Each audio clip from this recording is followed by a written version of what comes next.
ആ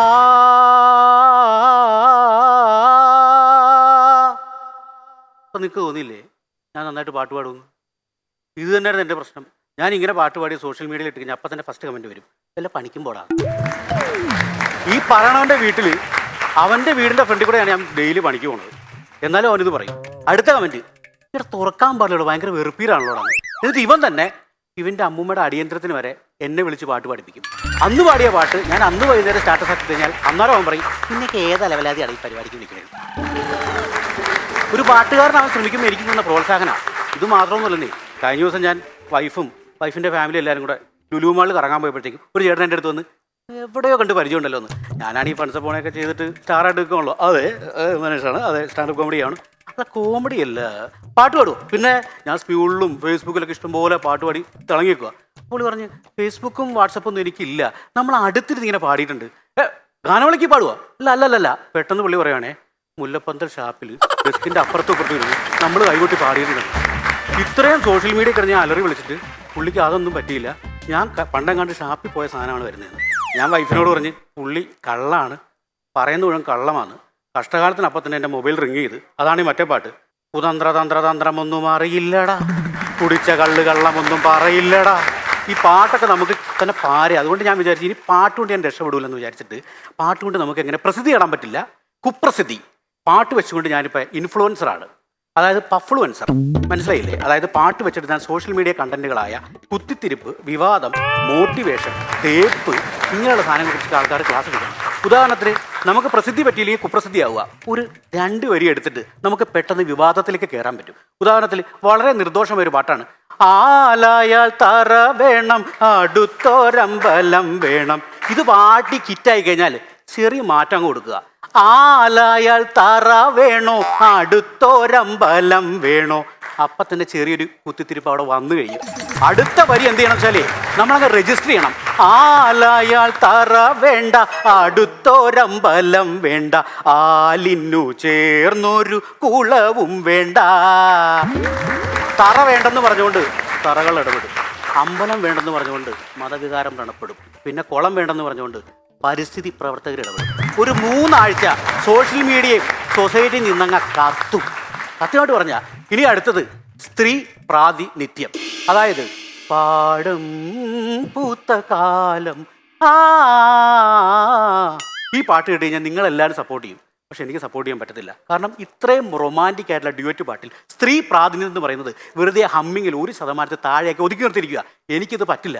പക്ഷേ മലയാള സിനിമ തന്നെ ഇത് കൃത്യമായിട്ട് അളന്നു കുറിച്ച് 50% സംവരണം ഉറപ്പാക്കിയ ഒരു പാട്ടിറക്കിയിട്ടുണ്ട്. കേട്ടിട്ടില്ലേ? കണ്ണിൽ മിന്നുന്ന തിളക്കം, ദൂരെ തോണി പട്ടിപ്പള തിളുക്കം, ദൂരെ അന്തിക്ക് ചെന്തെങ്കിൽ ചെണ്ണുകിൽ ചാന്തിട്ട് പൂക്കില തോൽക്കും ഗതം. ഇത്രയും കൃത്യമായിട്ട് സംവരണം പാർലമെന്റ് കൊടുക്കില്ല. കൃത്യമായിട്ട് ചെയ്ത സാധനമാണിത്.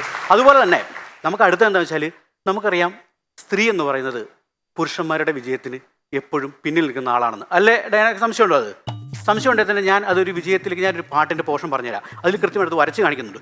മേഘത്തേരിൽ ആ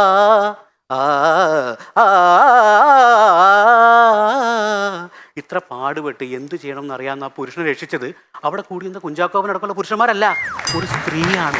ഇതിൽ നമുക്ക് എന്ത് മനസ്സിലാക്കാം? ഒരു ബുദ്ധിമുട്ടുണ്ടാവുമ്പോൾ സ്ത്രീയാണ് നമ്മുടെ രക്ഷയ്ക്കെത്തിയത്. ഈ സാധനം കട്ട് ചെയ്ത് റീൽസാക്കി ഫേസ്ബുക്കിൽ ഇട്ടാണ്ടല്ല, ഫെമിനിസ്റ്റുകളുടെ അടക്കം ഇടിലമായിട്ട് ഞാൻ മേടിച്ചു കൂട്ടും. അടുത്തത് പ്രസൻറ്റേഷൻ സ്കില്ല്. നമ്മൾ എന്ത് കാര്യങ്ങളും നന്നായി പ്രസൻറ്റ് ചെയ്യുക എന്നുള്ളതാണ്. ഇത് കൂടുതലും വേണ്ടി വരുന്നത് ഭർത്താക്കന്മാർക്കാണ്. ഇനി ഞാൻ പറയാൻ പോകുന്നത് മിക്ക ഭർത്താക്കന്മാരും ഭാര്യമാരോട് ഇടയ്ക്കിടയ്ക്ക് ചെയ്യുന്നതാണ്. കൂടുതൽ ആലോചിച്ച് കാട് കയറൊന്നും വേണ്ട. ഈ സ്വർണം പണയം വെക്കാൻ നമ്മൾ ചോദിക്കത്തില്ലേ, സാധാരണ ചോദിക്കുന്നത് എടി വേറൊരു മാർഗ്ഗമില്ലാത്തതുകൊണ്ടാണ്, അടുത്ത മാസം എടുത്ത് തന്നേക്കാം, നമുക്ക് വേണമെങ്കിൽ ഇനി 1 പവൻ കൂടെ കൂട്ടി മേടിക്കാം. ഇങ്ങനെയൊന്നും പറഞ്ഞു കഴിഞ്ഞാൽ വൈഫ് തരത്തില്ല. അതിന് നമ്മൾ കാവ്യാത്മകമായിട്ട് പ്രസൻറ്റ് ചെയ്യണം, റൊമാൻറ്റിക്കായിട്ട് ചേർന്ന് നിന്നിട്ട്. ചന്ദ്രികക്കെന്തിന് വൈഡൂരം, കാട്ടാറിനെന്തിന് പാദസരം, എൻ കൺമണിക്കെന്തിനാഭരണം. താലിമാല വരെ അവൾ എടുത്തു തരും. 1 മാസം കഴിയുമ്പോഴത്തേക്ക് പണയം തിരിച്ചു വയ്ക്കുമ്പോൾ നമ്മൾ അടുത്ത പാട്ടിറക്കും. എള്ളോളം തരി പൊന്നന്തീന നെല്ലി തഞ്ചാവൂർ പട്ടന്തീന. പക്ഷേ ഈ പരിപാടി ഞാൻ എൻ്റെ വീട്ടിലിറക്കിയപ്പോൾ എൻ്റെ വൈഫ് എന്നോട് പറയുക, കരിങ്കാളിയാണേ കൊടുങ്കല്ലൂർ വാഴണ പെണ്ണാണ്. കൊടുവാളെടുത്ത് അവൾ വാളെടുക്കുന്നതിന് മുമ്പ് തന്നെ ഞാൻ എന്ത് ചെയ്ത് പണയെടുത്ത് അവൾക്ക് കൊടുത്തു. വേറൊന്നും വിചാരിക്കരുത്, ഇത് നമ്മുടെ ഗ്രൂമർക്കുള്ളതാണ്. കാരണം ഗ്രൂമർ എന്നോട് പറഞ്ഞ് ഈ സ്ക്രിപ്റ്റിലുള്ളത് മാത്രം പറയാതെ പെട്ടെന്ന് എന്തെങ്കിലും കയ്യിൽ നിന്നിട്ട് പറയണമെന്ന്. വേറെ ഒന്നും വിചാരിക്കുക. അടുത്തത് മോട്ടിവേഷൻ. ഈ മോട്ടിവേഷൻ എന്ന് പറഞ്ഞാൽ എല്ലാവർക്കും ആവശ്യമുള്ളതാണ്. നിങ്ങളെ ആരെങ്കിലും യൂസ്ലെസ് എന്ന് പറഞ്ഞിട്ടുണ്ടെങ്കിൽ അവരോട് പോയി പണി നോക്കാൻ പറഞ്ഞു. കാരണം ഈ ഭൂമിയിൽ യൂസ്ലെസ് ആയിട്ട് ഒരു സാധനം പോലും ഇല്ല. ഞാൻ എക്സാമ്പിൾസ് അതും കേൾപ്പിച്ചു തരാം. കൊന്നരി കൊന്നരി കോനാരി എന്തെങ്കിലും തോന്നിയോ? കത്തിനക്കിടി നാച്ചീരെ ഇപ്പം എന്തെങ്കിലും തോന്നിയിട്ടുണ്ടോ? തോന്നണ്ടാവില്ല. ചില്ലിനക്കിടി നാച്ചിക്കട്ടോരെ പ്രത്യേകിച്ച് ഉപയോഗമൊന്നുമില്ലാത്തൊരു സാധനം. പക്ഷേ ഈ സാധനം ഇങ്ങനെ കേട്ടു നോക്കി. കൊന്നരി കൊന്നരി കോനാരി കത്തിനക്കിടി നാച്ചീരെ ചില്ലിനക്കിടി നാച്ചിക്കട്ടോരേ. ഇതിൻ്റെ കൂടെ ലാലേട്ടൻ്റെ ഡാൻസും കൂടെ ആയപ്പോഴത്തേക്കും സാധനം വേറെ ലെവലായി. ഇതിൽ നിന്ന് നമുക്ക് എന്ത് മനസ്സിലാക്കാം? ഉപയോഗശൂന്യമായ സാധനങ്ങളെ നല്ല കഴിവുള്ളവരെ കൈ കിട്ടിക്കഴിഞ്ഞാൽ അവനൊക്കെ വേറെ ലെവലാവുന്നു. പുതിയ പടത്തിൻ്റെ കാസ്റ്റിംഗ് ഒക്കെ കഴിഞ്ഞിട്ടില്ലെങ്കിൽ വേണ്ട രീതിയിൽ ഉപയോഗിക്കുകയായിരുന്നെങ്കിൽ ഞാനൊക്കെ വേറെ ലെവലായിരിക്കും. അല്ലെങ്കിൽ വീണ്ടും ഈ കൊന്നരി കൊന്നരി പാടിക്കൊണ്ട് ഞാനിവിടെയൊക്കെ നിൽക്കേണ്ടി വരും. അതാണ് പറയാൻ ഉദ്ദേശിച്ചത്. അടുത്തത് ഡിപ്രഷൻ. എല്ലാവരോടും ചോദിച്ചാലും എനിക്ക് ഡിപ്രഷനാണ്. എനിക്കും ഉണ്ടാവാറുണ്ട്. എനിക്ക് ചില പാട്ടുകൾ കേട്ട് കഴിഞ്ഞാലേ പെട്ടെന്നൊക്കെ ഡിപ്രഷനാവും. ഭയങ്കര നിരാശ വന്നു. ഒരു പാട്ടാണ് ദൂരെ കിഴക്കുതിക്കും മാണിക്കച്ചെമ്പഴുക്ക. ഈ പാട്ട് കേട്ട് കഴിഞ്ഞാൽ നിങ്ങൾ ഓർക്ക് എങ്ങനെയാണ് ഡിപ്രഷൻ ഉണ്ടാവുന്നത്? ഈ ചരണം ഭാഗത്തൊരു സാധനം ഉണ്ടെന്നേ കേട്ടോ. തെക്കത്തോടിക്കരികിൽ കാലൊച്ച തിരിച്ചെറിഞ്ഞു തുളുനാടൻ പൂമ്പട്ട് വിരിച്ചു വെച്ചു നിന്നെ കെട്ടിപ്പിടിച്ചു ഞാൻ ചെന്തളിർ ചുണ്ടത്തു മുത്തം തരും. ഒന്ന് ആലോചിച്ച് വെക്കണേ. തെക്കേത്തൊടിയിൽ വന്ന് തുളുനാടൻ പട്ട് വിരിച്ചു കെട്ടിപ്പിടിച്ച് ചെന്തളിർ ചുണ്ടത്തിൽ ലിപ്പ് ലോക്ക് ചെയ്ത് അങ്ങനെ നിൽക്കുമ്പോൾ അവിടെ എന്തെങ്കിലും നടക്കുമെന്ന് വിചാരിക്കുമ്പോഴത്തേക്കും അടുത്ത ലൈൻ പറയുകയാണ്, ഒരു കൃഷ്ണത്തുളസിപ്പൂ നുള്ളി മുഴുത്തുമ്പിൽ ചാർത്തി തരൂ. ഈ സമയത്ത് തുളസി പറിക്കാൻ പോകാൻ അവിടെ വല്ല ഗണപതി ഹോമമാണ് നടക്കാൻ പോകുന്നത്. നമുക്ക് എന്ത് ഡിപ്രഷനായിരുന്നു. അല്ലേലും ഈ കവികൾക്ക് പൊതുവെ മനസാക്ഷി എന്ന് പറഞ്ഞ സാധനമില്ല. നമ്മുടെ ലെജൻഡറി റൈറ്ററാണ് വയലാർ. എനിക്ക് വയലാറുമായിട്ട് അഭിപ്രായ വ്യത്യാസം ഉണ്ടെന്നേ. കാരണം മലയാളത്തിൽ ആദ്യമായിട്ട് തേപ്പ് പ്രൊമോട്ട് ചെയ്തത് ഈ വയലാറാണ്. കേട്ടിട്ടില്ലേ? ഞാൻ ഉദാഹരണ സഹിതം പറയാം. നാടാകെ തെളിനീര് നൽകേണം നാടോടിപ്പാട്ടുകൾ പാടേണം കടലിൽ നീ ചെല്ലണം കാമുകനെ കാണണം. ഈ കടലിൽ ചെന്ന് കാമുനെ കാണുമ്പോൾ നമ്മളെന്താ വിചാരിക്കണേ? ഐസ്ക്രീം കളിച്ച് അടിപൊളിയാക്കുന്നു. അടുത്ത ലൈനാണ് കല്യാണം അറിയിക്കണം നിന്റെ കല്യാണം അറിയിക്കണം. സ്വന്തം കാമുകനോട് കല്യാണം അറിയിക്കാൻ പറഞ്ഞ എന്ത് കവി എന്താ ഉദ്ദേശിക്കുന്നത്? ഇത് തന്നെയാണ് കുഴപ്പം. പക്ഷെ കവികൾക്ക് പ്രത്യേകിച്ച് എപ്പോഴും ഒരു പ്രിവിലേജ് ഉണ്ടല്ലോ. കാരണം എന്ത് പറഞ്ഞാൽ ഇപ്പം നമ്മൾ പറഞ്ഞാൽ ചിലപ്പോൾ തെറിയാവും. പക്ഷെ ഇവർ ഉപയോഗിച്ചിരുന്നത് വേറെ ലെവലാ. ഉദാഹരണത്തിന് നാറി. ആരും വിളിയേക്കണ്ട, ആരും വിളിച്ചതല്ല. നമ്മൾ പൊതുവെ അധിക്ഷേപിക്കാൻ വേണ്ടിയിട്ടാണ് ഈ നാറി എന്ന് ഉപയോഗിക്കുന്നത്. നമ്മൾ പറഞ്ഞാൽ അങ്ങനെയാണ്. പക്ഷെ കവികൾ തീർത്ത് ഉപയോഗിക്കും വേറെ ലെവലാവും. കേട്ടിട്ടില്ലേ? കന്നി നീലാവത്ത് കസ്തൂരി പെയ്യുന്ന കൈതേ കൈതേ കൈനാറി. ഇതിൽ നമുക്ക് എന്ത് മനസ്സിലാക്കാം? ഏത് നാറിയും അല്ല വേണ്ട, കഴിവുള്ളവരെ കിട്ടിക്കഴിഞ്ഞാൽ നാറി വരെ വേറെ ലെവലിലാവും. ഇപ്പം പൊതുവെ നല്ല പാട്ടുകളൊക്കെ എടുത്ത് ഇങ്ങനെ ചെയ്യുമ്പോഴത്തേക്കും നിങ്ങളിൽ പലർക്കും ഇനി ഇത് സോഷ്യൽ മീഡിയ വരുമ്പോൾ കേൾക്കുന്ന പലർക്കും എൻ്റെ തന്തയ്ക്ക് വിളിക്കാനുള്ള ഒരു മനോവികാരം ഉണ്ടാവും. സംസ്കാര സമ്പന്നരായ നിങ്ങൾക്ക് നേരിട്ട് വിളിക്കാൻ ബുദ്ധിമുട്ടുണ്ടെങ്കിൽ നമുക്കത് വയലാറിൻ്റെ വരികളെടുത്ത് വിളിപ്പിക്കാം. എന്നാ പിടിച്ചോ. തന്തന തന്തന തന്താ തന്തന തന്തന തന്താ തന്തന തന്തന തന്താ.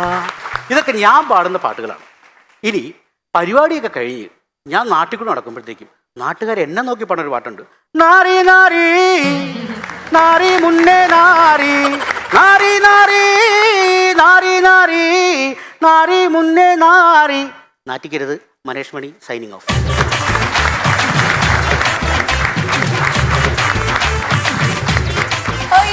മനേഷ് മണിയുടെ പെർഫോമൻസ് ഇസ് റിയലി സൂപ്പർ. അടിപൊളി. നല്ല സ്ക്രിപ്റ്റ്, നല്ല ഒബ്സർവേഷൻ, പ്രസന്റേഷൻ, പിന്നെ അത്യാവശ്യം വളരെ നന്നായിട്ട് പാട്ട് പാടുന്നുണ്ടും അതും എല്ലാം നല്ല കോംപ്ലിമെന്റ് ആയി ബ്ലെൻഡ് ആയി പോയി. ഓൾ ടുഗദർ സൂപ്പർ അല്ലേ ചേട്ടാ? ഞാൻ എൻ്റെ തുടക്കകാലത്തൊക്കെ ഈ തമാശ പറയുമ്പം പലപ്പോഴും പറഞ്ഞിട്ടുള്ളൊരു സ്റ്റേറ്റ്മെൻറ്റും എഴുതുമ്പോഴും ഉണ്ടാക്കുമ്പോഴും ആലോചിക്കുന്ന ഒരു കാര്യമുണ്ട്. നമുക്ക് ഒരാളെ ചിരിപ്പിക്കാൻ വലിയ എളുപ്പമാണ്. ഒരു 10 മണ്ടത്തരം പറഞ്ഞാൽ മതി, ആൾക്കാർ ചിരിച്ചിരിക്കും. നമ്മൾ മണ്ടത്തരം പറഞ്ഞാൽ ആൾക്കാർ ചിരിക്കും. ഒരു 10 എണ്ണം 15 എണ്ണം പറഞ്ഞു കഴിയുമ്പം നമ്മളൊരു നല്ല മണ്ടനായി മാറും. നിരന്തരം മണ്ടത്തരം പറയുന്നതുകൊണ്ട് നമ്മളൊരു തമാശക്കാരനാണ്, ഒരു ഹ്യൂമർ പറയുന്നവനാണ് എന്ന ആളുകൾ പറയണമെങ്കിൽ ഇതിന് വലിയ വ്യത്യാസമുണ്ട്. അതുകൊണ്ടാണ് ഇപ്പം തമാശയ്ക്ക് ചളി എന്ന പേര് വന്നത്. അങ്ങനെ ആയതുകൊണ്ടാണ്. പക്ഷേ നമ്മൾ പറയുന്ന തമാശയിൽ അത് എനിക്ക് തോന്നിയില്ലല്ലോ, അത് ഞാൻ ഇത്രയും നാൾ കേട്ടിട്ട് നമുക്കത് പിടിക്കാൻ പറ്റിയില്ലല്ലോ എന്ന് തോന്നുന്ന എലമെന്റ്സ് അതിലുണ്ടാകുമ്പം അതുണ്ടാക്കിയ ആളുടെ ക്രിയേറ്റിവിറ്റിയെക്കുറിച്ച് ആളുകൾ ചിന്തിച്ചു തുടങ്ങും. അങ്ങനെ വളരെ ക്രിയേറ്റീവായ ഒബ്സർവ് ചെയ്തുണ്ടാക്കിയ ഒരു നല്ല സ്ക്രിപ്റ്റാണ് മനീഷ് മാനക്കൂടെ അവതരിപ്പിച്ചത്. മനീഷ് വളരെ ഈ ഒരു മേഖലയിൽ ഇത്തിരി സീനിയർ ആയിട്ടുള്ള ആളാണ്. അദ്ദേഹം ജോലി തിരക്കുകളുകൊണ്ട് പരിപാടിക്കൊന്നും പോകുന്നില്ലെങ്കിലും വളരെ നല്ല സ്ക്രിപ്റ്റുകൾ അതിഗംഭീരമായി ഒബ്സർവ് ചെയ്ത് ഏറ്റവും പക്വമായി കൃത്യമായി ഒരു നല്ല കലാകാരന്റെ ഒരു തികഞ്ഞ കലാപ്രകടനമാണ് നമ്മളിവിടെ കണ്ടത്. ഗംഭീരമായി. All the best. മനുഷ്യ ഗംഭീരമായിരുന്നു കേട്ടോ. നമുക്ക് കിട്ടുന്ന അവസരങ്ങൾ യൂസ് ചെയ്യാന്ന് പറയും, പ്രത്യേകിച്ച് കാര്യം അതിനൊരു സിഗ്നേച്ചർ പതിപ്പിച്ച് പോകാന്ന് പറയും. എനിക്ക് തോന്നുന്നു ഇന്നത്തെ ഒരു എപ്പിസോഡിൽ ഈ കാണുന്ന ആൾക്കാരുടെ മനസ്സിലൊരു സിഗ്നേച്ചർ പതിപ്പിച്ചൊരു ഒരു പ്രോഗ്രാമായിരുന്നു. കാരണം പിഷാനി പറഞ്ഞ പോലെ നമുക്ക് ഇതിനകത്ത് വേണ്ടാത്ത കൗണ്ടറുകളില്ല. പിന്നെ ഇതിനെ വളരെ മനോഹരമായിട്ട് ഈ പറഞ്ഞ പോലെ പാട്ട് കൊണ്ട് ഇത് താരതമ്യപ്പെടുത്തിയ ഒരു അവലോകനമുണ്ട്. അത് ഭയങ്കര രസമായിരുന്നു കേട്ടോ. അത് ഇതുവരെ നമ്മളങ്ങനെ കേട്ടിട്ടില്ല. അതിനകത്ത് ഒരു പാട്ട് പോലും മോശമില്ലാത്ത പാട്ടുകൾ അവസാനം കൊണ്ട് നാറി വരെ കൊണ്ട് നിർത്തുക എന്ന് പറയുന്നത് അത് നമ്മളെ തന്നെ ട്രോളി കൊണ്ട് നിർത്തി സൈനിങ് ഓഫ് എന്നുള്ളതാണ്. വളരെ തുടക്കവും ഒടുക്കവും വളരെ ഗംഭീരമായിരുന്നു. ഇപ്പോൾ മനുഷ്യ അറിയാതെയാണോ എന്നറിയില്ല, പെട്ടെന്ന് നാറിന്ന് വിളിക്കുന്നില്ല എന്ന് പറയുന്നതിന് മുന്നേ ഒരു സെക്കൻഡ് മുന്നേ സാറ് കൈപൊക്കിയതായിട്ട് എനിക്കൊന്ന് തോന്നി. അല്ല, മനുഷ്യന്റെ അടുത്ത് ഒരു കാര്യം പറയാൻ വേണ്ടിയിട്ടാണ്. മനുഷ്യന്റെ അവതരണം നമ്മൾ വിചാരിച്ചതിനേക്കാൾ നല്ല രീതിയിലുള്ളൊരു അവതരണമായി. പക്ഷേ മനുഷ്യ ഇപ്പം തന്നെ ഇത് പാട്ടൊക്കെ പാടി ഒരു കാസറ്റിനകത്തോ അല്ലെങ്കിൽ ഒരു CD-നകത്തോ ആക്കിയിട്ട് ഈ പരിപാടി എവിടെയെങ്കിലും പോസ്റ്റ് ഓഫീസിൽ കൊണ്ടുപോയി അത് സീൽ ചെയ്ത് വീട്ടിൽ കൊണ്ട് മേടിച്ച് വെക്കണം. ഇവിടെ പലരും ഇതൊക്കെ കേട്ടിരിക്കുന്നുണ്ടേ. പല അമ്പലപ്പറമ്പിലേക്ക് ഇതൊക്കെ പോകാൻ സാധ്യതയുണ്ട്. അതുകൊണ്ട് ഞാൻ പറഞ്ഞതാ, ഞാൻ ഇതിനെപ്പറ്റി തെളിവെടുക്കാൻ വന്ന ആളാണല്ലോ. എന്നിട്ട് ലാത്തി ഇങ്ങോട്ട് കാണിച്ചു തന്നാന്ന് മനസ്സിലായില്ലേ? അത് സൂക്ഷിക്കുക. കാരണം നമ്മളൊക്കെ പിന്നെ നമ്മുടെ സ്വന്തം വേഷത്തില് വേഷം മാറി വരുന്ന ആൾക്കാരുണ്ട്. പിള്ളേരെ പിടുത്തക്കാര്, മോഷക്കാര്. അപ്പൊ വേഷം മാറി വരുന്നവരെ സൂക്ഷിക്കുക. ചിലപ്പോ നമുക്ക് ഇതാന്ന് പോലും തോന്നൂല. ചില താത്തമാര് നിന്ന് ഉത്സവപ്പറമ്പിൽ നിന്ന് ആമന താത്തയുടെ വേഷത്തിൽ എന്നൊക്കെ പറയുന്നത് കേൾക്കുമ്പോ അതെന്തായാലും അങ്ങനെയൊക്കെ ഉണ്ടാവാതിരിക്കട്ടെ, അതിനു വേണ്ടിയിട്ടാണ് ഞാൻ മുൻകൂട്ടി പറഞ്ഞത് കേട്ടോ. പിന്നെ ഇതുപോലെ ഒരു കംപ്ലൈന്റ് ഞാൻ ഇരിക്കുന്ന സ്റ്റേഷനിലും വന്നിരുന്നു. ഇതുപോലെ ഒരു പാട്ട് പാടിയിട്ട് ഒരു പെണ്ണ് വന്ന് കംപ്ലൈന്റ് കൊടുത്തു. ഒരാൾ കള്ളു കുടിച്ചിട്ട് എനിക്കെതിരെ പാട്ട് പാടിയിരുന്നു. കാരണം ഞാൻ രണ്ടുപേരെയും വിളിപ്പിച്ചു. എന്നിട്ട് എന്താ പാട്ട് പാടിയെന്ന് ചോദിച്ചു. അയാൾ പറഞ്ഞു, എൻ്റെ പൊന്നു സാറേ, എനിക്ക് പാട്ട് പാടാൻ അറിഞ്ഞുകൂടാ, ഞാൻ പറഞ്ഞതാണ്, അതൊരു കേസായി മാറി. നീ ഏത് പാട്ട് പാടി? ആയില്യം പാടത്തെ പെണ്ണെ എന്നുള്ള പാട്ട്. അതിനെന്താണ് ഇപ്പം എത്ര പേർക്ക് കേസ് വരാനുള്ള കാരണം? അല്ല, എനിക്കത് പാടാൻ അറിഞ്ഞുകൂടാ, അതുകൊണ്ട് കള്ളു കുടിച്ചിട്ട് ഞാനത് പറഞ്ഞിട്ട് പോയപ്പോൾ ഇവരുടെ വീടിന് മുമ്പിൽ എത്തിപ്പോയി. അതാണ് ഞാൻ ചെയ്ത തെറ്റ്. നീ എങ്ങനെയാ പറഞ്ഞേ? ആയില്യം പാടത്തെ പെണ്ണേ, നിന്റെ മണിയറ കിലുകിൽ തുറന്നേടിയേ, ആര് കൊയ്തുകൊണ്ട് പോയേ വയൽപ്പൂ. അത് വലിയ കേസായിട്ട് മാറി. അതുപോലെ തന്നെ ഈ ചക്കരപ്പന്തലിൽ തേന്മഴ ചൊരിയും ചക്രവർത്തി കുമാര എന്നുള്ള പാട്ടില്ലേ, അത് ഇതുപോലത്തെ ഒരു പ്രശ്നമുള്ള പാട്ടാണ്. ഈ ചക്കര കൊണ്ട് പന്തലുണ്ടാക്കി അത് അളിഞ്ഞു പൊളിഞ്ഞിരിക്കും. അതിനകത്ത് തേനങ്ങോട്ട് ഒഴിച്ചു കഴിഞ്ഞാൽ കണ്ടം പൂട്ടിയ മാതിരിയാവും, ഇല്ലേ? അങ്ങനെ അതിൽ പറഞ്ഞിരിക്കുന്ന അവസാനം ചക്രവർത്തി കുമാര. ഏതെങ്കിലും ചക്രവർത്തിക്ക് കുമാര എന്ന പേരുണ്ടോ? അപ്പൊ അതൊക്കെ വലിയ പ്രശ്നങ്ങളാണ്.